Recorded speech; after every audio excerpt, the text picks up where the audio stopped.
ए ईमान वालों, अल्लाह से डरो और तकवा इख्तियार करो। तकवा इख्तियार करना ईमान वालों की शान है। मैदान अरफात की मस्जिद नमरा से इमाम काबा शेख सालेह बिन अब्दुल्ला ने हज का खुतबा दिया। कहा, हुज्जाज कराम गवाही दे के अल्लाह एक है। ए ईमान वालों, अहद की पासदारी करो, अपने वालिदैन से नेकी करो और सच बोलो। यतीमों, मसाकीन, बेवाओं और हमसायों के साथ शफकत फरमाओ। अपने रब से डरो, वो मुशरिकीन को पसंद नहीं करता। शैतान तुम्हारे दरमियान दूरियां डालता है। अल्लाह किसी तकब्बुर गुरूर करने वाले को पसंद नहीं करता। हज और उम्रा अल्लाह के लिए करो, ये किसी और के लिए नहीं हो सकता। आखिरत में जन्नत और जहन्नुम के फैसले होंगे। लब्बैक अल्लाहुम्मा लब्बैक, ला शरीक लक लब्बैक। हज का रुकन आज़म वकूफ़ अरफा अदा किया जा रहा है। दुनिया भर से आए लाखों आज़मीन मैदान अरफात में जमा। मैदान अरफात में ज़ोहर की नमाज अदा कर दी गई। असर की नमाज की अदायगी गुरूब आफ्ताब के बाद हुज्जाज मुज़दलिफ़ा के लिए रवाना होंगे।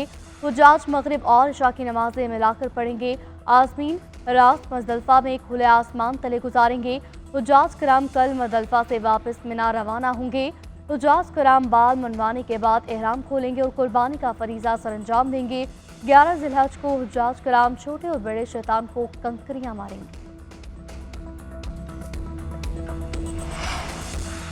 हिंदुस्तान पाकिस्तान का पानी बंद करने की धमकियां दे रहा है।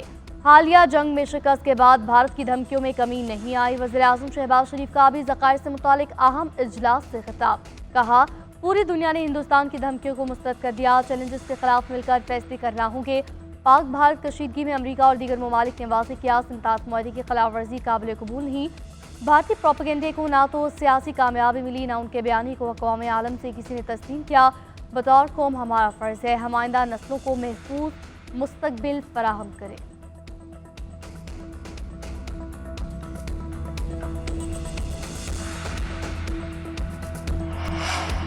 उम्मीद है 11 जून को प्रोसिक्यूशन तारीख पर तारीख वाला काम नहीं करेगी। इस केस में कोई जान नहीं। समाअत होते ही बानी चेयरमैन की रिहाई हो जाएगी। चेयरमैन पीटीआई बैरिस्टर गौहर ने कहा, बैरिस्टर सलमान सफदर ने कोशिश की कि कम अज़ कम बुशरा बीबी की हद तक तो आज रिहाई मुमकिन हो सके। अदालतों के अलावा रिहाई का और कोई तरीका नहीं। मुज़ाकरात नहीं हो रहे, मुज़ाकरात के दरवाजे बंद हैं। अदालतें आईन और कानून के मुताबिक फैसले दें तो रिलीफ जरूर मिलेगा।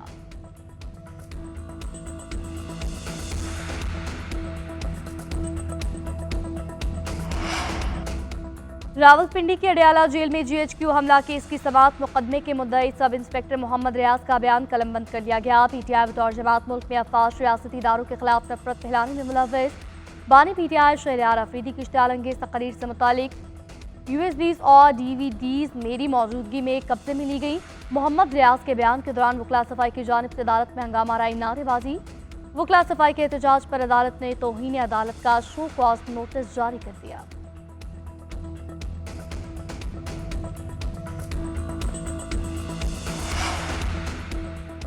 फितना हिंदुस्तान के हर हमले को नाकाम बनाएंगे। इस फितने का बलोचिस्तान से कोई ताल्लुक नहीं, इसे बलोचों से ना जोड़ा जाए। वज़ीर आला बलोचिस्तान सरफराज मुफ्ती ने कहा, भारतीय खुफिया एजेंसी फितना हिंदुस्तान की सरपरस्ती कर रही है। पहले दिन से कह रहे हैं ये रॉ फंडेड है, इनके खिलाफ शवाहिद भी हैं।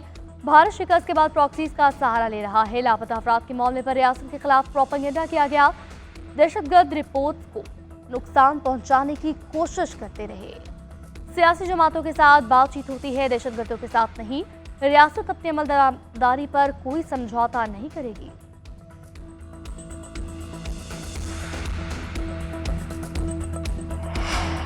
और टॉप परफॉर्मर्स क्रिकेटर्स के कैंप का आखिरी रोज हेड कोच माइक की ज़ेर निगरानी खिलाड़ियों ने खेल के तीनों शोबों में बेहतरी लाने की मशक़ें की। क्रिकेटर्स की फिजिकल ट्रेनिंग एलसीसीए में 3 रोज़ा कैंप में मजमूई तौर पर 22 खिलाड़ियों की शिरकत। शाहीन अफरीदी, बाबर आजम, अब्दुल्ला शफीक, साउद शकील समेत अहम क्रिकेटर्स इन एक्शन।